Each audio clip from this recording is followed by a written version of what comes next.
Tak sláva Isusu Christu. Sláva Isusu Christu. Pochválený bude Ježiš Kristus. Šalom. Šalom. Tak ja sa tak veľmi teším, že môžem tu byť s vami a priznám sa, že začnem dnešného rána, že keď som ráno vstal a povedal som Svätému Duchu, že dobré ránko, tak Svätý Duch mi hovorí, že chcem, aby si dnes hovoril o milosrdenstve, ktoré ty si zažil, ktoré ty zažívaš so mnou. A tak znova Svätý Duch mení niektoré veci a možno dnes vám nepoviem všetko, čo by som vám chcel povedať, ale viem, že chcem vám povedať to, čo vám chce povedať sám Svätý Duch. Tak sa otvorme sa teraz na pôsobenie Svätého Ducha, lebo ani tak nie je dôležité, čo budem hovoriť ja, ale je dôležité, čo budete počuť vy. Predstavte si, stala sa mi teraz taká veľmi zvláštna vec, bol som na Monte San Angelo, to je vlastne oblasť Gargano v Taliansku. A slúžil som tam v tej grote, v tej jaskyni, kde sa zjavil svätý Michal Archaniel. Slúžil som tam svätú omšu. A slúžil som ju po slovensky. Lenže vlastne jediný Slovák, ktorý som tam bol ja. Hej. Tak som aj slúžil, aj som si odpovedal za ľud. No a potom som zistil, že sú tam nejakí Poliaci, tak tým pádom, že som v minulosti študoval v Poľsku, tak myslím si, že celkom dobre ovládam poľštinu. Mám veľmi rád poľský národ, katolícku cirkev, ktorá mi dala veľmi veľa, priznám sa, na týchto štúdiách. A tak som niektoré pasáže začal brať po poľsky. No a tam boli také sestry a začali odpovedať. No a potom som zistil, že sú tam aj Taliani, tých bolo akože najviac, no tak som potom niektoré pasáže svätej omše začal brať po taliansky. Najzvláštnejšia taká vec, ktorá bola tá, že som kázal po poľsky. A potom prišla za mnou taká jedna sestra, Poľka, a hovorí mi: Ojčec Mikołaj, to coś było niesamowitego. To bolo niečo zvláštne. Hovorím: a čo bolo také zvláštne? No vy ste rozprávali na tej kázni po slovensky, aj po taliansky, aj po poľsky. Hovorím, tá sestra sa volá Agátka, hovorím: Agátka, nehnevaj sa na mňa, ale ja som skutočne a naozaj kázal len po poľsky. Ale nie, vy ste kázali aj po slovensky, aj po taliansky, aj po poľsky a všetci sa tak tešili, aj Taliani, aj Poliaci, a vy ste kázal v týchto troch jazykoch. Hovorím, ja som nekázal v týchto troch jazykoch. A vtedy som si uvedomil, že aha, veď tu ešte Duch Svätý. Veríte v Svätého Ducha? Veríte? Veríte v to, že Duch Svätý vám môže dať počuť tie slová, ktoré sú absolútne potrebné pre vás? Teda, ak je tu niekto, kto rozpráva len anglicky, tak dnes môže počúvať anglicky. Keď je tu niekto, kto rozpráva len rusky, tak bude počuť slovo v ruštine. Toto robí Svätý Duch. Ale ešte viac robí Svätý Duch. Svätý Duch robí to, že on tie slová, ktoré budem hovoriť ja, ako misionár, ako kňaz, on ich ešte transformuje. A vy budete počuť to, čo vy máte počuť. Možno keď si niekedy potom neskôr cez misie filmom pustíte to DVDčko alebo tú MP3, tak naraz zistíte, že ale ja som na tej konferencii počul úplne iné veci, hovoril Mikuláš. Toto hovoril otec Mikuláš? Pretože toto je Svätý Duch. A preto chcem, aby sme sa na chvíľku teraz postavili. Ja viem, že ste rozmodlení, aby sme sa na chvíľku postavili a vzývali chvíľku Svätého Ducha. Príď, Duchu Svätý. príď na mocný príhovor nepoškodeného srdca Panny Márie, tvojej milovanej nevesty. Príď, Duchu Svätý, príď.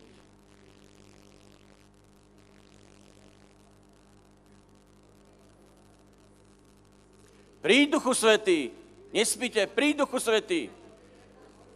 Príď na mocný príhovor nepoškodeného srdca Panny Márie, tvojej milovanej nevesty. Príď, Duchu Svätý, mešenach, erachajíba šenach, elachajíma šavhatta na nich. Príď, Duchu Svätý, príď, Duchu Svätý, príď, Duchu Svätý, príď, Duchu Svätý. Otvor naše srdcia. Zober z našich srdc nenávisť, zober z našich srdc neodpustenie, zober z našich srdc hnev, zober z našich srdc všetko, čo nám bráni k tomu, aby sme počuli tvoje slovo, tvoje živé slovo. Príď, Duchu Svätý. Príď, Duchu Svätý. A my vieme, Duchu Svätý, že ty si už tu. Že ty si tu teraz v tejto chvíli a tak ťa nielenže vzývame, aby si otvoril naše srdcia, ale ťa aj prosíme, aby si naplnil naše srdcia, tak nás naplň. Povedz, naplň ma, Svätý Duchu. Naplň ma, Svätý Duchu. Naplň ma, Svätý Duchu. Naplň ma, Duchu Svätý. Naplň ma, Duchu Svätý. Daj mi to, Duchu Svätý, čo ja potrebujem pre môj život. Pretože ja potrebujem milosrdenstvo. Naplň ma, Duchu Svätý. Naplň ma, Duchu Svätý. Naplň ma svojim milosrdenstvom. A povedz to nahlas. Naplň ma, Duchu Svätý. Naplň ma svojim milosrdenstvom. Naplň ma svojim milosrdenstvom. Naplň ma svojim milosrdenstvom. Lebo ja som hriešný človek. Lebo ja som hriešný človek. Lebo ja som hriešný človek. A ja potrebujem tvoj dotyk. A ja potrebujem tvoje milosrdenstvo. Chválim ťa, Pane. Chválim ťa a zvelebujem ťa, Pane. Nech tvoja sláva, oslava, nech sa osláviš teraz v tejto hale. Nech sa osláviš, Pane, teraz v tejto chvíli. Chvála ti, Pane. Chvála ti, Pane. Tak zatlieskáme Svätému Duchu.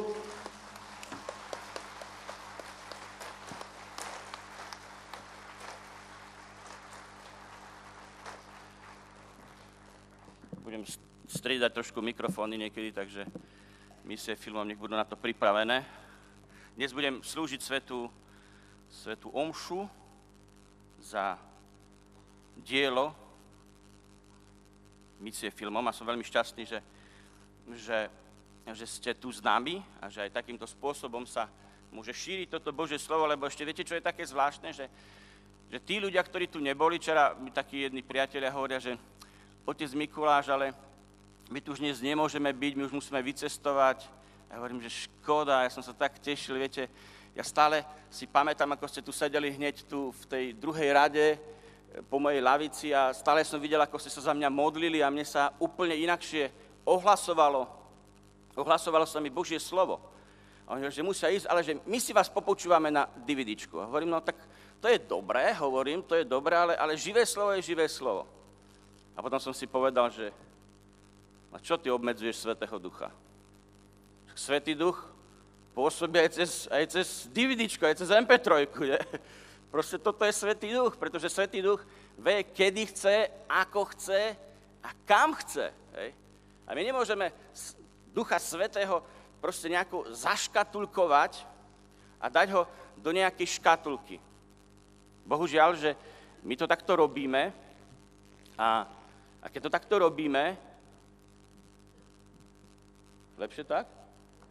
Akože má lepšie počuť? A mne to bolo dobre tak hore, keď to bolo dobre. Tak budeme musieť ísť trošku ďalej o to. Čiže ja potom budem vidieť zasa. No.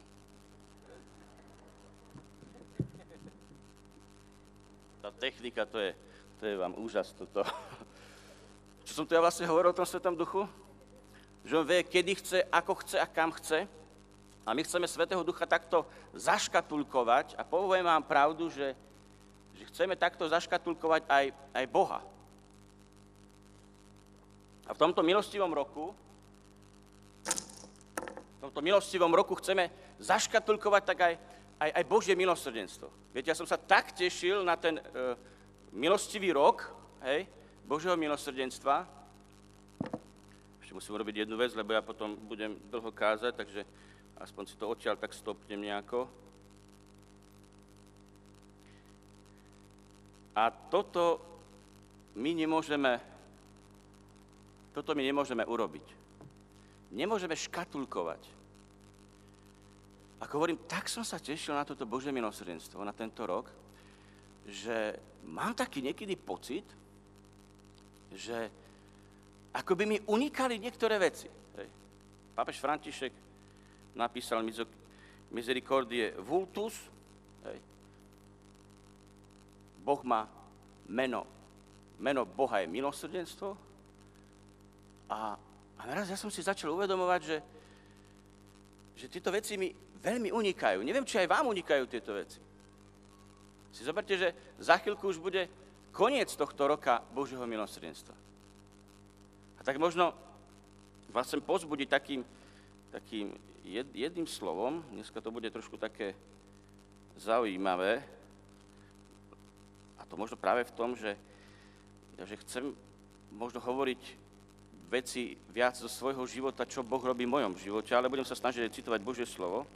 A veľmi ma oslovuje list Hebrejom, ktorý hovorí, je to 3. kapitola, 12. verš, že dávajte si pozor, bratia, aby nik z vás nemal zlé a neverné srdce a neodpadol od živého Boha. Vieme veľmi dobre, že toto je milostivý čas, toto je čas spásy, toto je ten kairos, o ktorom počujeme. A predstavte si, že práve v tomto milostivom čase, ktorý nám Boh ponúka, zlým chápaním a zlým rozumením Božieho milosrdenstva, my môžeme skutočne odpadnúť od živého Boha. A viete prečo? Pretože sa začneme hrať na spravodlivých sudcov. Začneme súdiť iných. Postavíme sa do role spravodlivého sudcu. A Boh je jediný spravodlivý sudca. Ale Boh ešte predtým, ako nás chce spravodlivo súdiť, nám dáva túto veľkú milosť, tento kairos, to Božie milosrdenstvo. Bol som prednedávnom, som ohlasoval Božie slovo na Starých horách a tam som sa tak pýtal ľudí, že povedzte, prihláste sa vy, ktorí ste už prešli bránou milosrdenstva. Tak sa tam prihlásili proste ľudia, ale nie všetci prešli bránou milosrdenstva. Tak sa vás teraz pýtam, že vy, ktorí ste prešli bránou milosrdenstva, tak sa prihláste. Tak to sa mi páči, toto. Haleluja, haleluja. Haleluja.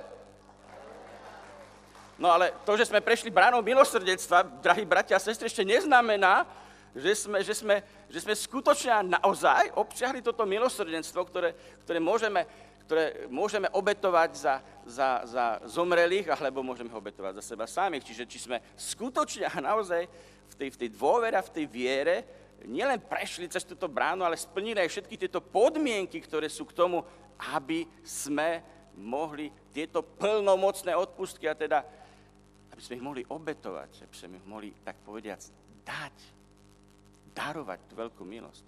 Tu nám Boh ponúka. A tak možno by som vám tak ešte povedal, že treba znova a znova a silnejšie a mocnejšie prejsť si túto bránu milosrdenstva. A dnes po tomto ohlasovaní mi pripomeňte, aby sme sa pomodlili na úmysel svätého Otca, pretože pápež František nám, redemptoristom na celom svete, dal teraz takú milosť, že všade, kde robíme sväté misie, všade, kde robíme nejaké duchovné obnovy, všade, kde ohlasujeme Božie slovo, a tu ohlasujeme, tu je charizmatická konferencia, tak tí ľudia, ktorí počúvajú toto slovo, môžu prijať, si predstavte, plnomocné odpustky. Takže to je veľká milosť, ktorú nám udelil Svätý Otec redemptoristom na celom svete.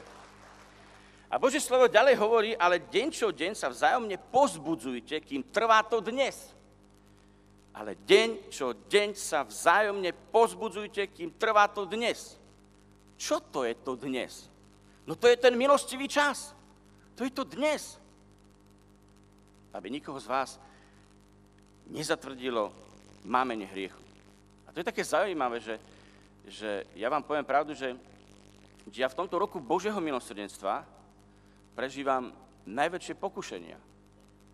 Ja prežívam jeden z najväčších bojov. A nie sú to len boje ohľadom môjho tela, ohľadom mojej choroby, Hej. Sú to boje, kde naozaj sú to duchovné boje. A tak si tak veľmi silno uvedomujem, že je veľmi dôležité prijať to Božie milosrdenstvo taký, aký som. Aby ma nezatvrdilo mámenie hriechu. A teda musím prijať túto veľmi dôležitú vec, bez ktorého nie som schopný prijať Božie milosrdenstvo. A to je pravda o mne, a verím, že to je pravda o tebe, že som hriešnik. Matúš v 5. kapitole 7. verši 5-7 v blahoslovenstvách Božie slovo hovorí, že blahoslovení milosrdní, lebo oni dosiahnu milosrdenstvo. Toto je top citát, toto je proste základ, by som tak povedal, pre každého jedného z nás. Blahoslovení milosrdní, lebo oni dosiahnu milosrdenstvo. Ale teraz, som ja milosrdný? Aký ja mám postoj?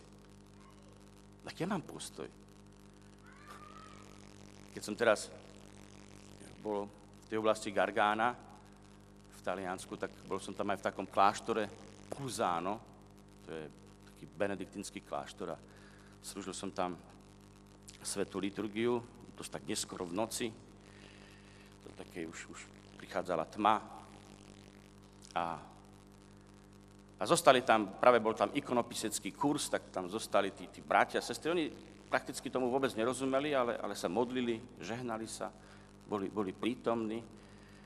A čo bolo také zvláštne, že oni celý čas stáli. Ja som stál pri svätej liturgii a oni tiež celý čas stáli. A hovoria mi, že páter Mikuláš, a to treba stále stáť? Hovorím, no, ak môžete stáť, tak stojte. Pretože to, že stojíte, je vaša postava, vaše odhodlanie, že vy ste Boží bojovníci a vy ste na baránkové hostine a vy ste víťazi a uvedomujúci, že vy ste slabí a hriešní, ale ste naplnení Božím víťazstvom a Božím milosrdenstvom. A teda, toto je dôležité, že ja som hriešnik. Lebo milosrdenstvo Božie, neviem, či o to viete, nie je pre zdravých, nie je pre spravodlivých. Milosrdenstvo Božie je pre chorých. Milosrdenstvo Božie je pre hriešnikov.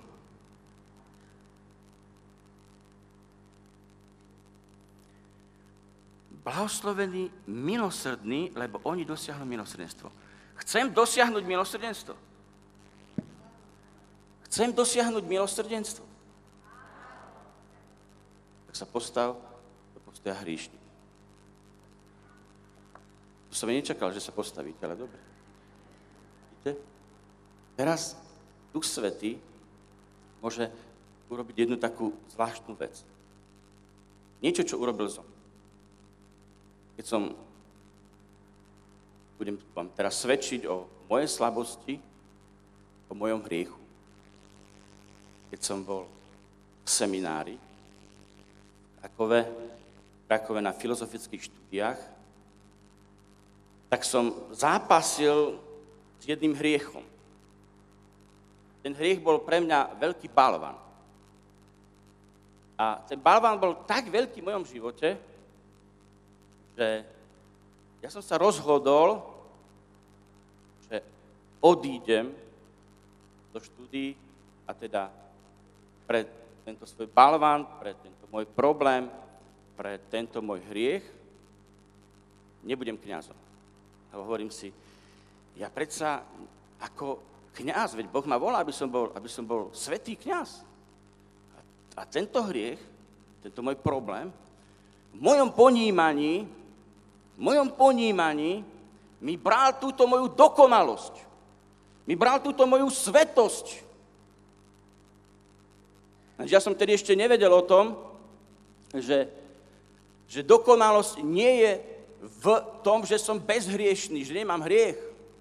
Ale dokonalosť ako, buďte dokonali ako váš otec je dokonalý a tá najväčšia dokonalosť je, buďte milosrdní ako váš otec je milosrdný, hovorí Lukáš. A tá najväčšia dokonalosť je v milosrdenstve. No ale ako ja môžem dávať milosrdenstvo, keď ja to milosrdenstvo nepríjmam od Boha? Ja som tedy prišiel za svojím spovedníkom, som veľmi šťastný, že tu je tento kríž. Prišiel som za svojím spovedníkom a hovorím mu, otec Andrzej, odchodze ze seminárium. Odchádzam zo seminára. A hovorí, prečo? Veď si výborný študent, veď sa ti darí, veď všetko je v poriadku. Hovorím, nie je všetko v poriadku. Ja proste nemôžem žiť s tým svojim hriechom, ja nemôžem žiť s tou svojou slabosťou. A on mi hovorí, Mikołaj, a ty kým jesteś? Mikuláš, a ty kým si? Kým si ty, že si nevieš odpustiť? Že nevieš prijať odpustenie od Boha? A hovorí mi, postav sa pred kríž. A pozri sa, kto je na tom kríži. Na tom kríži je Ježiš. Tento Ježiš milosrdný. Ježiš je na tomto kríži. Má rozpäté ruky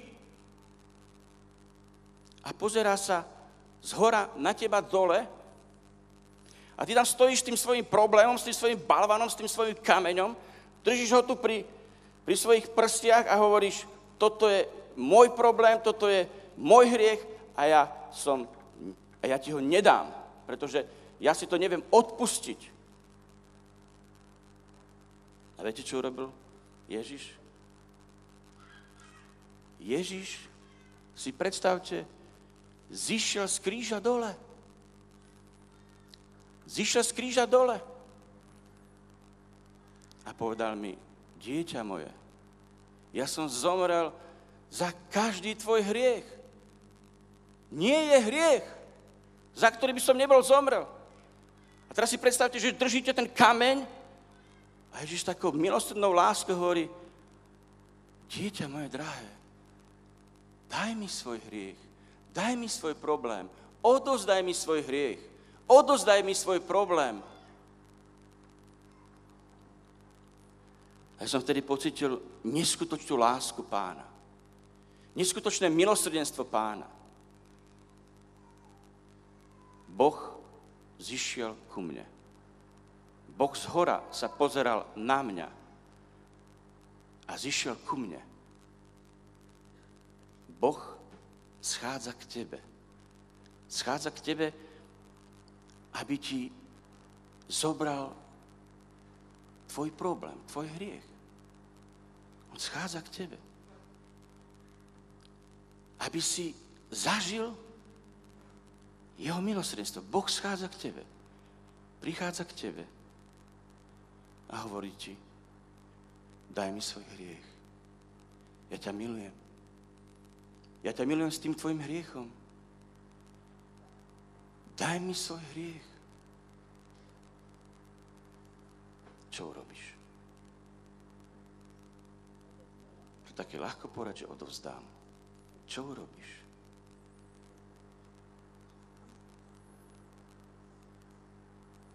Oče, zrešil som voči nebu i voči tebe. Nie som hoden sa už volať tvojim synom.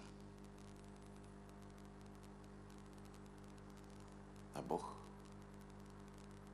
je ten, ktorý vychádza k tebe. A Boh je ten, ktorý nielenže vychádza k tebe, ale ktorý celý čas čakal na tento moment. Milosrdenstvo, tak som si hovoril, že ako nazvem to milosrdenstvo? Milosrdenstvo to je Boh, ktorý čaká. Boh, ktorý čaká, Boh, ktorý schádza k tebe. Milosrdenstvo to je Boh, ktorý čaká na svojho marnotratného syna a ktorý pozerá a čaká. Boh sa nikdy neunaví svojim čakaním. Ty sa unavíš, on nie. Ale Boh v momente, keď vidí svojho syna rozbehne sa k nemu, uteká k nemu. A vtedy syn, keď vidí otca, ktorý uteká k nemu, nebojí sa, nemá strach. Boh čaká, Boh vychádza a Boh objíma. Boh ťa objíma. Boh ťa objíma. Máš tu svoj hriech? Drž si ho tak, jak som mal. Máš ten hriech? Drž si ho. Boh ťa objíma s tvojim hriechom. Boh ťa objíma. Boh ťa objíma s tvojim hriechom. S tvojim hriechom, s tvojou slabosťou. Rozumieš tomu? Rozumieš tomu? Ešte si mu ho neodovzdal, ešte si mu ho nedal. Pretože Boh ťa miluje takého, aký si. A toto je Božie milosrdenstvo. On ťa objíma s tvojim hriechom, pretože on ťa miluje, on ťa nesúdi, iní ťa súdia, iní hovoria, aký si hriešník, aký si slabý, koľkokrát padáš. Ale Boh ťa objíma so svojím hriechom, schádza k tebe, pretože Boh prišiel kvôli tvojmu hriechu. A toto je milosrdenstvo. O čo viac? Boh ťa objíma a nehovorí ti hneď. Tak ako cudzoložníci, ktorú všetci odsúdili, ktorú chceli ukameňovať. Kľakol si a písal niečo. Tradícia hovorí, že napísal tento hriech, cudzoložstvo. Iná tradícia hovorí, že písal hriechy tých všetkých, ktorí chceli hodiť do nej kameň. Ale tá prvá tradícia sa mi viacej páči, že písal cudzoložstvo. A pretože tam fúkal vietor, tak rozfúkol tento piesok a už tam nebolo nič. Pretože Boh ťa miluje. A toto je milosrdenstvo. Keď ty sa postavíš pred Pána a máš v srdci len trošku tej ľútosti, Boh ti odpúšťa. Boh odpustil Magdaléne. Proste, jaká to bola žena, on jej odpustil. Tí, ktorí veľa milujú, mnoho sa im odpúšťa. Tí, ktorí veľa milujú, mnoho sa im odpúšťa.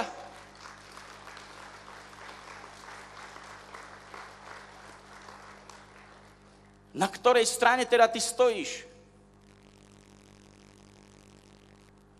Všimnite si, v Božom slove sa nič nepíše o tom mužovi, ktorý proste cudzoložil. Tento muž sa skryl. Nebol odsúdený. Táto žena mala byť odsúdená. Ale tento muž sa skryl pred Bohom. A táto žena bola verejne vyzvaná a odsúdená na smrť. Povedz, kto ťa odsúdil? Žena hovorí, nik ma neodsúdil. Ani ja ťa neodsudzujem. Ani ja ťa neodsudzujem. A tak ja som vtedy pocítil túto veľkú lásku, ako Boh schádza z tohto kríža ku mne a neodsúdil ma. A viete, čo urobil? Uzdravil ma. Oslobodil ma. Posilnil ma. Pretože toto robí Boh. Blahoslavení milosrdní, lebo oni dosiahnu milosrdenstvo. Ak si raz v živote prijal milosrdenstvo do svojho života, ak si prežil tento moment ako hriešnik, tak ho budeš zažívať celý svoj život.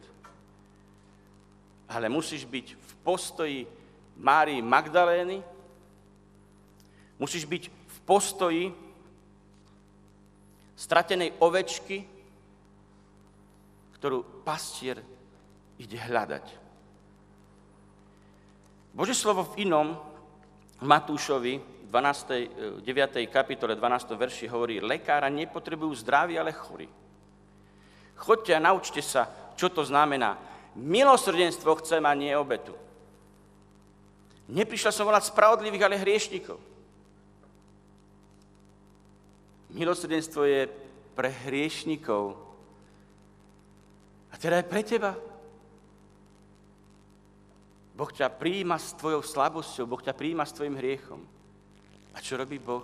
Nakoniec, čo robí s týmto našim milovaným, marnotratným synom? On robí veľmi zvláštnu vec. Pobuská ho. Božie slovo hovorí, že ešte keď bol ďaleko, keď ho zazrel jeho otec, bolo mu ho ľúto. To bolo mu ho ľúto, to je vlastne to rachamim, to materské lono, to milosrdenstvo. Nebudem vám teraz vysvetľovať celý ten, čo to je chesed, čo to je rachamim. To sú také dva výrazy hebrejské, ktoré sa používajú v Božom slove. A Boh práve tou svojou materskosťou odpúšťa. Dáva svoju nehu. To je taká láska, taká neha. Taký súcit, taká miernosť, milosť, veľkodušnosť. To je to rachamim. To materské. Keď si pamätáte ten obraz od Rembrandta, kde otec objíma svojho marnotratného syna, tak jedna ruka je vlastne chesed, mužská, a druhá ruka je vlastne rachamim, ženská ruka. Všimnite si. Jedna ruka je chesed, to je tá zmluva, ktorá je medzi Bohom a Izraelom. Boh nikdy neodstúpi od zmluvy. Hoci Izrael bol neverný, Boh nikdy od teba neodstúpi. Hoci si neverný v živote, hoci hrešíš, hoci padáš, Boh nikdy neodstúpi od zmluvy, že ty si jeho milované dieťa. Toto je jeho milosrdná láska, ničím nezaslúžená. Ale Boh ešte vchádza do hĺbšieho stretnutia s tebou. A to je v tom rachamim, kde matka nikdy neopustí svoje dieťa, kde matka, bol som s jednou matkou na jedných svätých misiách, táto matka je matkou vraha. A poviem vám pravdu, že bolo veľmi zaujímavé, akou láskou táto matka vraha rozprávala o svojom synovi. O jeho detstve, aký bol dobrý chlapec, čo robil. A do posledného momentu bolo vidieť na nej, že ona tak niekde v tom konečnom dôsledku ani neverí tomu, že jej chlapec toto mohol urobiť. Ona ho bránila z každej strany. A táto matka, toto je milosť, ktorú nám dáva Pán, ktorý stále ťa bude brániť, ktorý stále bude zosielať na teba svoju milosrdnú lásku.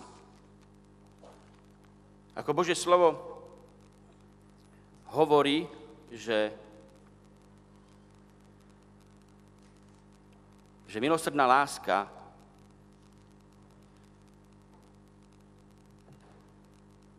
alebo slnko svieti veď on dával slnku vychádzať nad zlými, nad zlých i dobrých a posiela dážď na spravodlivých i nespravodlivých. Toto je milosrdenstvo, ktoré sa ťa chce dotknúť. To milosrdenstvo ako keby stále ťa nachádza a doháňa, stále vychádza k tebe, stále čaká, vychádza, objíma a boskáva. A keď ťa Boh boskáva, to znamená, že ti hovorí, ty si môj syn. u nás v našej rodine doma, tu som vám aj minule hovoril, že proste my sa veľmi veľa boskávame. My sa veľmi veľa objímame. Bosk je prejavom neskutočnej lásky. Ja aj veľakrát vidím, keď sa modlím za ľudí, keď ich spovedám a včera mi tak Duch Svätý hovorí, že keď som sa modlil za jedného človeka, že zober tohto človeka, hlavu tohto človeka, polož na svoje srdce. Polož na svoje srdce. Pretože ja chcem cez tvoje srdce, pretože ty si kňaz, ja chcem, aby ona počula moje srdce. Ja si hovorím, ale Pane Ježišu Kriste, však ona je vydatá žena, veď teraz nebudem také veci robiť, ne? No tak, Pane, keď to hovoríš, dobre. Tak som to urobil. A predstavte si, že tá žena mi hovorí, že ona veľmi túžila počuť tlkot Ježišovho srdca. A počuť tlkot Ježišovho srdca. A kňaz, to je kto? Halter Kristus. A Boh sa jej dotkol cez kňaza. Boh sa vás dotýka cez kňazov. Modlite sa za nich, aby v nich bola milosrdná láska.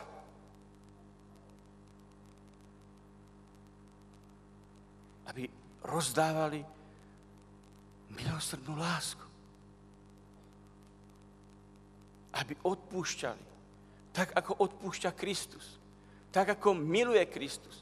Tak, ako vychádza Kristus. Čo to znamená? Že aj my, drahí bratia a sestry, máme tak, ako kňazi, odpúšťať milosrdnou láskou.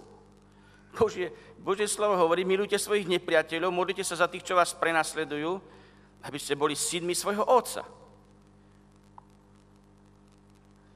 A na inom mieste hovorí, buďte milosrdní, to je Lukáš, 6. kapitola, 36. verš.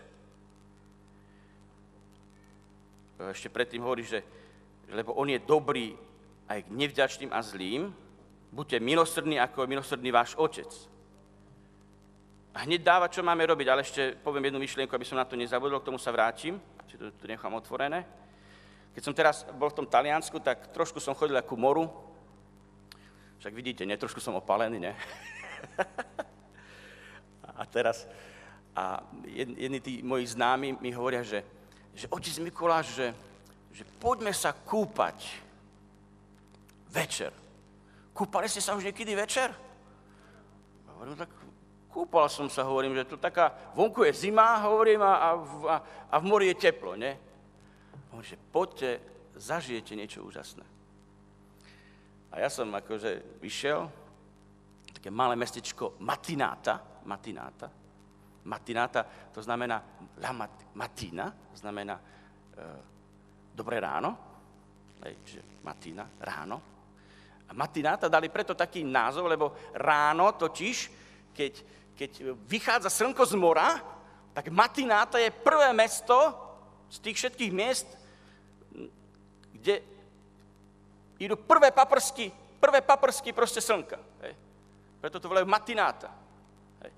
A my ste sa išli kúpať samozrejme nie ráno, keď vychádza slnko, ale večer, keď svieti luna, keď svieti mesiac. A teraz vám ukážem, čo som zažil. Teraz som tak prišiel, ne, a teraz pozerám, ale nádhera, ale krásna luna. Teraz tak idem. Tá luna ide so mnou. Počkaj. Idem tu, luna ide so mnou. Začal som behať na jednu stranu, na druhú stranu. A luna išla celý čas so mnou. A tedy ma napadol obraz, že to, si predstavte, si hovorím, však to je milosrdenstvo. Milosrdenstvo stále má pohľad na mňa. Ako hovorím, čaká ma, vychádza ku mne, objíma ma, a boskávam. A toto je milosrdenstvo. Haleluja! Haleluja! Elechím a šanech, arichím a šanach. Haleluja! A čo je zvláštne ešte v tom všetkom, si predstavte, to ešte nie je koniec. Ja som išiel plávať, a teraz tak plávem, plávem a Luna so mnou. A tá moja známa, ktorá plávala na druhej strane, hovorí: Padre Nikola, pronto, aj vy vidíte Lunu celý čas? Hovorím, áno, ja ju vidím, celý čas je oproti mne. On hovorí, ale ona je oproti mne? Hovorím, toto nie je možné, že je oproti tebe. Tak som rýchlo priplával ku nej, k tej mojej kamarátke a pozerám, fakt, tá Luna bola aj pri nej a bola aj pri mne. Tá Luna totiž stále ide naproti tebe.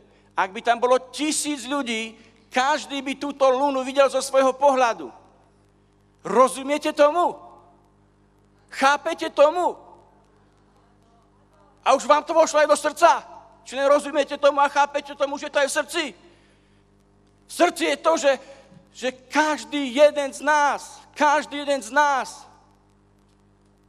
je milovaný milosrdným Otcom. Každý jeden z nás nám je milovaný a prijímaný ako hriešnik Bohom milosrdným.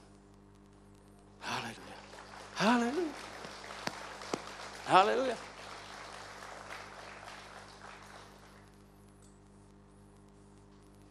A Pán, keď nám hovorí, že buďte milosrdní, ako je milosrdný Otec, tak ako On sa stále pozerá na nás očami milosrdenstva, tak my sa takto musíme pozerať na našich bratov a sestrami očami milosrdenstva, milosrdného Boha. Ale keď ja nezažijem odpustenie hriechov, keď ja nezažijem milosrdenstvo odpúšťajúceho Otca, ako ja môžem byť milosrdný? Ako ja môžem obsiahnuť milosrdenstvo? Chápete to? Rozumiete tomu? A preto Boh je milosrdný ku všetkým, k dobrým, zlým, k všetkým, ale najviac k hriešnikom. Nesúďte a nebudete súdení. Božie milosrdenstvo, buďte milosrdní, ako je milosrdný váš Otec, to je ten 36. verš, ako som hovoril, a hneď Božie slovo hovorí, nesúďte, nebudete súdení, neodsúdujte a nebudete odsúdení. Odpúšťajte a odpustí sa vám. To sú 4 veľmi základné veci.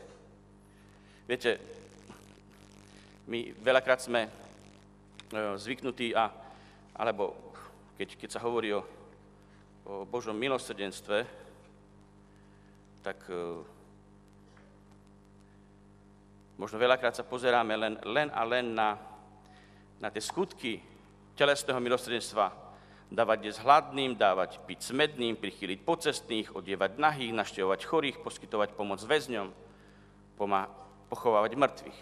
Už menej dávame dôraz na skutky duchovného milosrdenstva, napomínať hriešnikov, poučať nevedomých, dobre radiť pochybujúcim, tešiť zarmútených, trpezlivo znášať krivdu, odpúšťať ubližujúcim, modliť sa za živých a mŕtvych.